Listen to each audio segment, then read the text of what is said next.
L'hymne d'Israël. Allez. Ah oui, c'est une bonne idée ça. Hymne Israël. Ah, toi, tu t'adores les problèmes, toi. Ça s'appelle Hatikva Israeli National Anthem. Ouais, c'est ça. Allez, c'est parti. Allez, je mets la main sur le cœur. Allez. Voilà, donc je rappelle que cette vidéo n'est pas sponsorisée par le CNC avec leur non-aide et leur non-soutien. Tarek Ramadan, condamné à... Attendez, je vais commencer par le bas. Ça y est, j'ai appris comment organiser mes signets. Du coup, maintenant, j'ai tous les signets sur un même sujet. L'islamologue Tarek Ramadan est condamné à 18 ans de réclusion criminelle pour iol. Et du coup, il y a un mec qui demande à Grok les faits.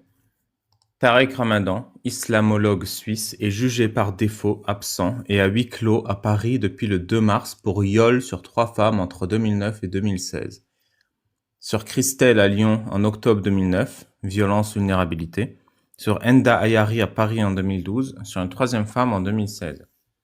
Il nie tout. Déjà condamné définitivement en Suisse à 3 ans de prison, 1 an ferme pour un iol en 2008 à Genève. Hier, le parquet a requis 18 ans de réclusion, plus mandat d'arrêt, plus interdiction du territoire, verdict attendu ce jour. De quoi je voulais vous parler? Déjà, le premier point, c'est moi je suis choqué que les gens qui ont participé à la torture et à l'assassinat de Samuel Paty prennent moins cher que lui. Alors peut-être c'est mon jugement qui est biaisé, je le dis premier degré, mais moi ça me choque. Franchement, je m'attendais pour Tarek Ramadan à 10 ans. 10 ans, 7 ans. Donc je me dis 18 ans de réclusion criminelle, c'est que vraiment les preuves sont accablantes. Je vois pas d'autres sujets, genre il y a acte de barbarie et de torture. Je vois rien d'autre. Et c'est ça que je voulais vous parler aussi aujourd'hui, c'est que dans tous les médias que j'ai lus, on voit 18 ans de réclusion, mais il n'y a aucune explication de qu'est-ce qui justifie ça. Et c'est un peu la même chose que Samuel Paty avec la feuille de motivation. En fait, ça m'énerve qu'on respecte pas finalement l'intelligence des gens et qu'on leur dise pourquoi on a pris cette décision. Parce qu'en fait, ça te met dans une situation où tu comprends même pas comment, quand tu es une victime par exemple, tu peux comprendre pas comment est-ce que tu peux prouver que quelqu'un t'a iolé, comme le cas de Tarek Ramadan. Il n'y a aucune forme d'éducation à ce sujet. Donc on a l'impression que c'est un combat médiatique où la seule manière de gagner, c'est que le mec vienne pas. Ou ça devient un pile ou face. Bah oui, mais c'est ça, c'est 18 ans parce qu'il s'est pas présenté. C'est-à-dire que si t'es victime de viol, la meilleure manière de gagner, c'est d'obliger le mec à pas venir. Mais non, la meilleure manière de gagner, c'est de prouver qu'il t'a iolé. Et comment ils ont prouvé qu'ils l'ont iolé? Ils expliquent jamais ça. Et ça m'énerve parce que j'ai l'impression qu'on prend les gens pour des cons. Donc 18 ans, il a pris 18 ans. On va lire un peu. La peine de 18 ans de réclusion et... Pourquoi 18 ans? Elle correspond à la réquisition de l'avocat général, Philippe Courroy. On se demande pourquoi ils n'ont pas respecté la réquisition de l'avocat général pour Paty. Prononcée la veille. La Cour a suivi ces réquisitions en reconnaissant Ramadan coupable de 3 iols reprochés. La sévérité s'explique principalement par la gravité et la brutalité des faits retenus. Violence physique et psychologique lors des rapports. Là, pareil, j'aimerais savoir de quoi il en retourne exactement. Et ça, dans la presse, ils en parlent pas. Parce que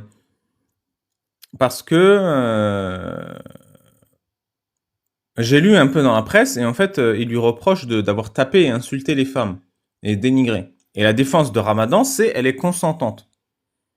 Et moi, ça m'intéresse. Pas du tout sur un plan personnel.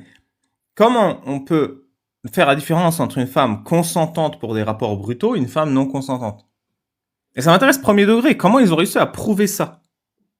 C'est-à-dire, quelles preuves ont amené les plaignantes? Quelles preuves ont convaincu le jury? En fait, c'est un problème d'éducation qui nous concerne tous. Et dans tous les médias que j'ai lus, personne ne parle de ça. Peut-être personne n'en parle parce que c'est chiant et que ça intéresse personne à part moi. Mais je pense que c'est tout le fond du problème. C'est comment on fait la différence entre 18 ans et 0 année. La sévérité... La répétition des faits sur 3 victimes différentes entre 2009 et 2016. Les circonstances aggravantes sur au moins un des iols, violence pour personnes vulnérables. Le comportement de l'accusé pendant la procédure, absence au procès malgré une expertise médicale le déclarant apte à apparaître. Et recours à des méthodes, des manœuvres dilatoires. Voilà. Les témoignages des plaignantes ont été jugés crédibles et cohérents. Ils décrivent des scènes où Ramadan utilisait la force physique, main tenant la tête, bras bloquant les mouvements, poids du corps, des paroles de domination-soumission, des ordres et un regard de fou pour imposer les actes. Non mais encore une fois, hein, je veux pas parler de ma propre sexualité, mais le problème c'est qu'en disant ça, et peut-être c'est la faute de ChatGPT, hein, pas la faute des médias ou des rapports, bah je vois tout autant une relation consentie. C'est-à-dire qu'il y a des femmes ou des hommes hein, qui aiment bien ça. Et ça m'intéresse vraiment de savoir comment ils ont prouvé que ça, c'était pas consenti.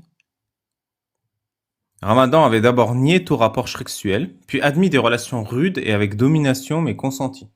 Là, évidemment, il y a tout le fond du problème qui est que Ramadan, comme littéralement toute autorité religieuse islamique, les autres autorités religieuses, je sais pas, est un queutard. C'est un mec qui abuse de son autorité pour baiser non-stop. Il fait que ça, baiser, baiser, baiser. Et vraiment, l'islam, c'est juste un outil pour le pouvoir et le sexe. Et l'argent.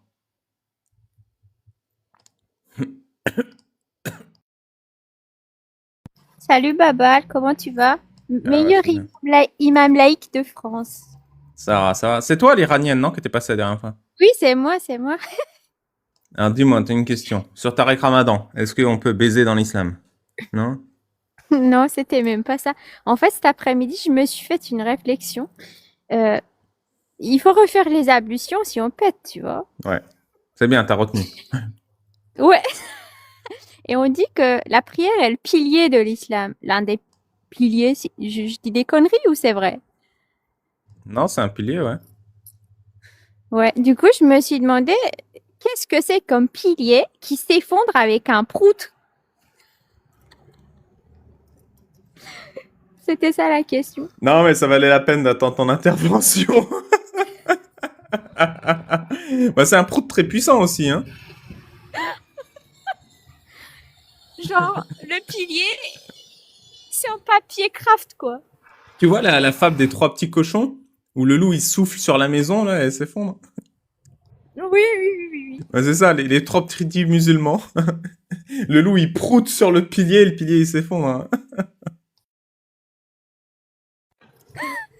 Je me régale avec cette religion, je te jure.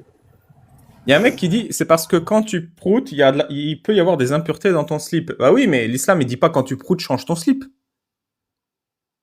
Mais tu Mais proutes, il n'y avait pas de slip à l'époque. En plus, ouais. Quand tu proutes, c'est en mode là-bas.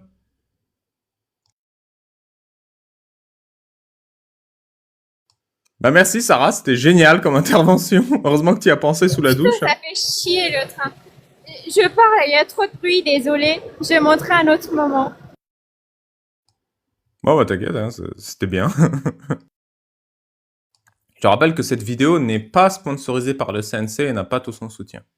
Il y a Yanis qui dit, et ça d'ailleurs c'est assez rigolo parce que le truc que Yanis écrit, c'est exactement ce que je vois dans des dizaines de posts similaires, donc je pense qu'il y a une petite campagne de rectification de sa dignité qui est faite par Tariq Ramadan et ses potes. Je vais vous montrer deux posts copier-coller par exemple.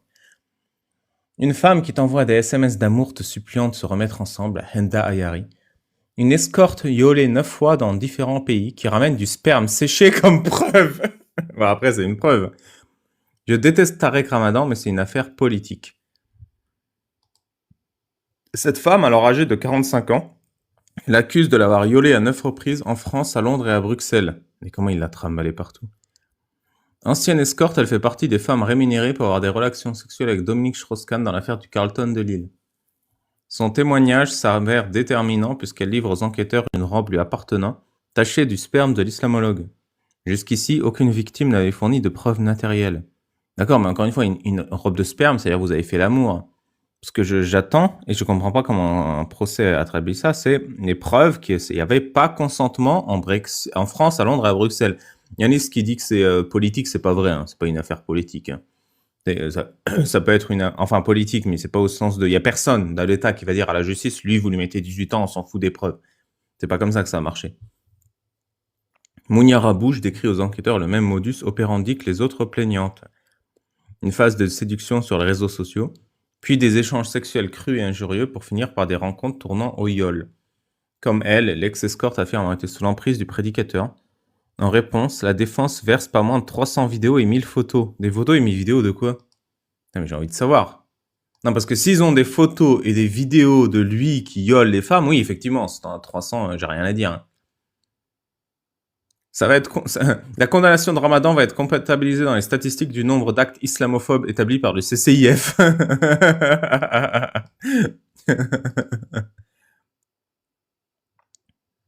Ah voilà. La décision de la Cour criminelle vient de tomber. Christelle, oui à la majorité. Aggravation en raison de la vulnérabilité, oui à la majorité. Yol sur Enda Ayari, oui à la majorité. Yol sur plaignante 3, oui à la majorité. Peine, 18 ans de réclusion criminelle. Suivi socio-judiciaire pendant 8 ans avec obligation de réparer en tout ou partie les dommages causés. Ça veut dire quoi? S'abstenir de paraître au domicile des trois. S'abstenir d'entrer en relation avec les trois. S'abstenir de diffuser tout ouvrage ou œuvre audiovisuelle en lien avec des infractions. S'abstenir de toute infraction publique. Ouais. Obtenir l'autorisation du JAP pour tout déplacement à l'étranger. Bah, déjà, le mec, il prétend qu'il voulait un procès équitable, mais le mec a littéralement quitté le pays, alors on lui a dit de pas quitter le pays. Donc tu m'étonnes qu'il n'aura pas son procès équitable et il joue pas selon les règles. Obtenir l'autorisation du JAP, injonction de soins avec peine d'emprisonnement de 5 ans en cas de non-respect. Interdiction des droits civiques pendant 10 ans. Interdiction définitive du droit du territoire français. Maintien des effets du mandat d'arrêt prononcé le 6 mars. Inscription au FIGES. J'avais pas trop suivi l'affaire Tarek Ramadan, mais suite à la condamnation de 18 ans de prison, j'ai lu les comptes rendus et waouh. Lorsqu'il se trimballait dans les médias français avec la gauche dont Edoui Plenel National se pignolait sur ses talents rhétoriques, il violait des femmes avec une brutalité hallucinante dans ses chambres d'hôtel. Les témoignages, les SMS et les comptes rendus des urgences parlent d'eux-mêmes. Le type était tout simplement un prédateur extrêmement dangereux, extrêmement manipulateur. Putain, mais il est où le rapport là dont tu parles? J'ai tellement envie de le voir. Quand on te souvient de ses discours sur les droits des femmes, difficile de faire plus cynique. Et c'est ça, les autorités islamiques, c'est toujours cynique. Elles sont juste là pour instrumentaliser le pouvoir qu'elles obtiennent du rêve qu'ils vendent aux musulmans et aux non-musulmans. Un énième exemple de prédateur adoubé par la gauche, on se souvient de Gérard Miller. Je vais voir s'il y a les rapports quelque part, peut-être.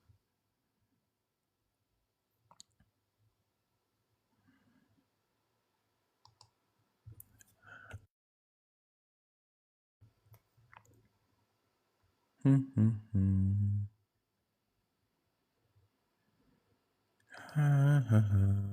n'y a rien. Le procès a débuté le 2 mars, mais il ne s'est pas présenté à l'audience. Le prédicateur, qui ne s'est jamais présenté à la justice durant les 3 semaines d'audience, a été reconnu coupable de viol sur plaignante. Le banc des accusés est resté invariablement vide. Depuis le 2 mars, Tarek Ramadan a été jugé en son absence. Ça va YouTube, il y a un problème de son? Bah, comment tu as accès au compte-rendu des urgences? C'est ça le truc. Comment tu as accès au compte-rendu des urgences? J'ai envie de le lire, moi, mais c'est pas public, ça. Tarek Ramadan conteste fermement. Au prétexte d'un état de santé dégradé, l'islamologue souffre d'une sclérose en plaques, il a laissé les débats se dérouler sans lui, jusqu'à l'énoncé du verdict ce mercredi. Pour le coup, oui, c'est impossible de reporter. Même s'il était malade, j'aurais vu le mal, parce qu'il y a quand même, genre, je crois, j'avais vu, il y a 80 personnes qui ont dû se déplacer, 80 des témoins, des policiers, des je sais pas qui, de je sais pas quoi.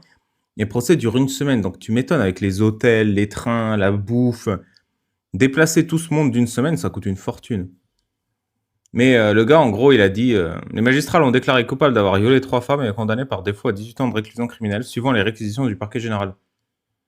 Nanana. Il y a eu 4 semaines d'audience. Et le mec, il est pas venu pendant 4 semaines. Il a dit qu'il pouvait pas à cause de sa poussée de sclérose en plaques. Il y a le tribunal a dépêché 2 neurologues qui ont vérifié. Et ils ont dit non, son dossier est stable, c'est des mensonges. Et du coup, ils ont continué le procès sans lui. Ils ont dit tu te fous de notre gueule. Après 4 semaines d'audience de grande qualité menées par une cour criminelle particulièrement attachée au bon déroulement d'un procès équitable, en l'absence de l'accusé du fait de ses seuls choix et responsabilités, parce que je vous rappelle que le mec, il est allé en Suisse alors qu'on lui a interdit de quitter le territoire. Hein. Les preuves accablantes et nombreuses à l'encontre de M. Ramadan ont permis d'établir la particulière gravité des 3 crimes de viol pour lesquels sa culpabilité a été totalement reconnue. La dernière semaine du procès, il a même, comme ils ont continué le procès, ses avocats ont quitté la salle. Tarek s'est refait une équipe d'avocats. Et une semaine avant la fin du procès, ils ont envoyé un document comme quoi il a été interné en psychiatrie. Ça a plus aucun sens, genre, qu'est-ce qui t'arrive? A réagi auprès du Figaro le pénaliste David Olivier Kaminski, avocat de Enda Ayari. Cette décision clôture 3 semaines d'un procès insensé, ponctué de manœuvres dilatoires de la part de la défense, selon les avocats des parties civiles. Dès le premier jour, les 4 conseils de Tarek Ramadan ont expliqué qu'il avait été hospitalisé plus tôt en Suisse, alors que son contrôle judiciaire lui interdit de quitter la France, en raison d'une poussée de sclérose en plaques. À l'appui, ils ont transmis un certificat médical comme le décrivant comme vidé de son énergie vitale et nécessitant une période de repos d'une semaine à 10 jours. Cette annonce inattendue a immédiatement posé la question d'un renvoi du procès à une date ultérieure à laquelle il serait en état de comparaître. Maître David Olivier Kaminski y a immédiatement vu une volonté d'éluder le débat. Il ne faut pas se leurrer, Tarek Ramadan utilise tous les moyens pour ne pas comparaître et ne pas être jugé, a abondé l'avocat général. Une parodie de justice. Dans ces circonstances, la Cour criminelle a ordonné qu'une expertise médicale soit réalisée par 2 neurologues. 4 jours plus tard, le 6 mars, le coup près est tombé. Les médecins ont estimé que le prédicateur était en mesure de faire face à la justice. Dans leur rapport lu à l'audience par la présidente de la Cour, Corinne Gutzmann, les neurologues ont conclu à la stabilité de la sclérose en plaques dont souffre l'islamologue depuis plusieurs années sans signe de poussée récente. La magistrate a donc décidé de juger l'accusé de 63 ans par défaut et à huis clos comme le réclamait l'une des parties civiles. Elle a aussi délivré un mandat d'arrêt à exécution et diffusion immédiate à son encontre. Face à cette décision, ses avocats Maître Marie Burguburu, Sarah May Vogelhout, Nabila Asman et Wadi El Hamamouchi, je connais Hamamouchi, ont fustigé une parodie de justice et claqué la salle de la porte d'audience dans un nouveau coup de théâtre judiciaire. Est-ce qu'on a un autre choix que de partir? Bah oui, non mais les gars, le gars il dit qu'il peut pas venir et les neurologues disent clairement que c'est un mensonge. C'est pas une parodie, c'est la vérité. Les neurologues disent qu'il peut venir, point final. Le dossier est stable depuis des années d'après eux, bah ça règle le problème. Hein, c'est une parodie, vous croyez pas à nos mensonges? Et d'ajouter, Tarek, encore une fois, fait l'objet d'un acharnement indiciaire. Dès lors, les journées d'audience se sont succédées, privées des explications de la défense pourtant nécessaires à la tenue d'un procès équitable. Une situation vécue comme un camouflet par les plaignantes qui attendaient ce procès plus de 15 ans après les faits pour l'une d'entre elles. C'est encore une manière d'afficher son mépris par rapport aux autorités et aux victimes, a déploré la pénaliste Sarah Moget-Poliak. Mardi 24 mars, un énième rebondissement a étonné les parties civiles. De nouveaux avocats de la défense ont transmis à la Cour un certificat médical informant d'une prochaine hospitalisation en psychiatrie de l'accusé, sans que cela n'ait d'incidence sur le cours de l'audience. Monsieur Ramadan a tenté une manœuvre de la dernière chance qui a fait flop afin d'échapper à ses lourdes et graves responsabilités pénales, a commenté Maître David Olivier Kaminski.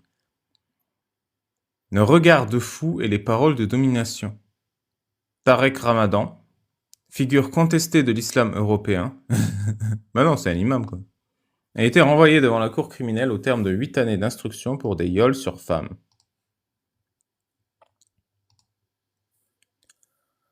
Un viol avec violence sur personne vulnérable commis sur Christelle à Lyon en octobre 2009. Un en 2012 sur Enda Ayari, une ex-salafiste devenue militante laïque. Elle est militante laïque, Enda Ayari, vraiment.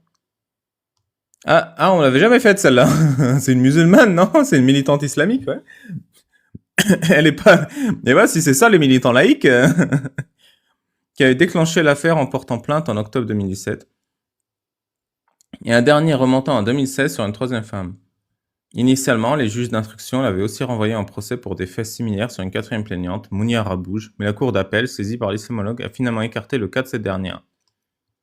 Elle a aussi balayé la notion d'emprise qui imprégnait le dossier, jugeant que ce concept, au sens d'un stratagème aboutissant à la privation nécessairement totale du libre arbitre, ne pouvait être retenu dans les relations entre Tarek Ramadan et les parties civiles. Putain, mais c'est encore pire que ça, c'est-à-dire que Tarek Ramadan a violé ces femmes sans emprise.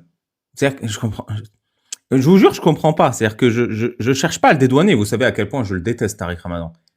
Mais je comprends pas comment les décisions sont motivées et comment elles sont prouvées. Alors que j'imagine qu'il n'y a pas de notion d'emprise parce que le tribunal a vu les textos où les femmes demandaient à revoir Tarek Ramadan. J'imagine. Mais le fait que ces choses ne soient jamais expliquées m'énerve. Pour la cour d'appel, c'est au contraire la violence qui est principalement mise en avant dans les différents récits des victimes. Les plaignantes ont décrit des relations particulièrement brutales, résumées ainsi par les juges d'instruction dans leur ordonnance. La main qui tient et force la tête, le bras qui empêche de bouger ou de se retourner, le poids du corps, le regard de fou, les paroles de domination et de soumission, les ordres, les gestes, cette attitude pour imposer les peiner.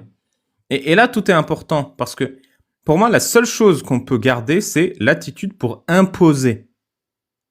Parce que la main qui tient et force la tête, il y a des femmes qui te disent « Tiens-moi, force-moi, tu vois. Empêche de me bouger », il y a des femmes qui disent ça. Donc vraiment, je pense que la seule chose à prouver, c'est imposer la peiner. Tout ça, ça fait partie d'une relation sexuelle qui peut être consentie. Hein. Ah, Mortad, t'as des réponses? Vas-y, monte. Parce que je comprends pas, moi. Vraiment, je comprends pas et ça m'énerve. Ça veut pas dire que c'est faux ou qu'ils se sont trompés, je ne comprends pas.